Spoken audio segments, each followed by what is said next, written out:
And I must say that the ham in me emerged from, you know, you don't kill ham, you cure it. And a group of young high school seniors from the High School of Performing Arts, which deal with arts and letters, they want to be artists and things, were coming over here for a tour. And my friend Tony Bennett, they were going to his school, the Frank Sinatra School, and Tony called me and he said, could you host them? Well, Gordon, I'm paranoid about giving up lunchtime. My mistress is daylight, but this was a friend, so I came over and there were about 10 of these kids with sneakers, 17, maybe 18 years old, and bored out of their mind. And as an old comic book artist, we used to have, well, we'd have captions, and then above the caption would be a balloon, which was a thought bubble. So you say, my God, you look wonderful, and thought bubble say, I never looked worse. I could read these thought bubbles with these kids. Well, how do we get rid of these old farts and get out of here?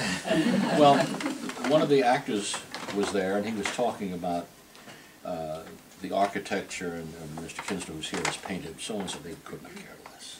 And we have a sergeant here, and then he got on to the building, and I could see them shifting from one sneaker to the other, and I told him, I said to them, Bill, could I talk to these kids for a minute? And there may be 8 or 10 of them. And I said, I want to tell you about I thought, this was terrible what I did, but it worked. I said, let me tell you a little bit about this building. This is a true story, by the way. I said, I've forgotten who the original architect was, but the architect of record who redid so much of this building, added the balcony out front, redid the entire interior, was a man named Stanford White.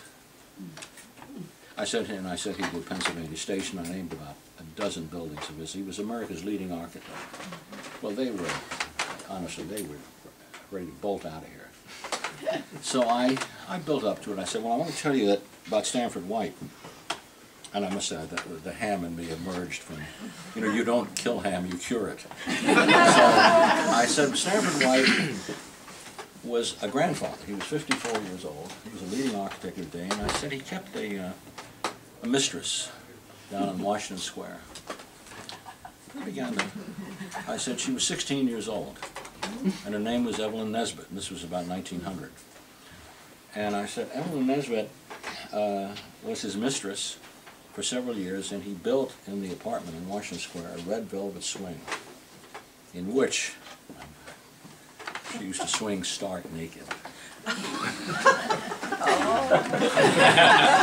Then I started to slow down because I already had them where I wanted them. By the way, this is all a true story. There was a movie made, The Girl in the Red Velvet Swing. It was about Stanford White, and you read these stories there about Schweitzer and this guy and Tiger and all that sort of thing, and this was going on 100 years ago. So he had The Red Velvet Swing. It was a movie, I think, with Joan Collins. They didn't show her swinging naked, but she was an artist model. She posed for Flagg. I remember Flagg talking to me about Evelyn Nesbit. Well, the second part of the story, which was even better, was that a couple of years later, at the age of about 21, Evelyn Nesbit married a man named Thaw, T-H-A-W. And Madison Square Garden was then at 25th Street, right over here, 2 blocks away, at 25th Street.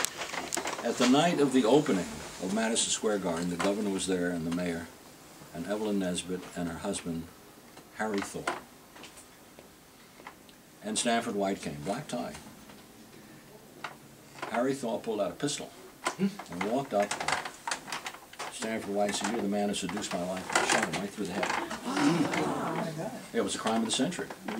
Well, you imagine how I'll get that. Well, they were fascinated. So anyway, that was, and actually Thaw went to prison, and then he escaped to Canada, and he was committed insane, and Evelyn Nesbit went through about 5 or 6 husbands.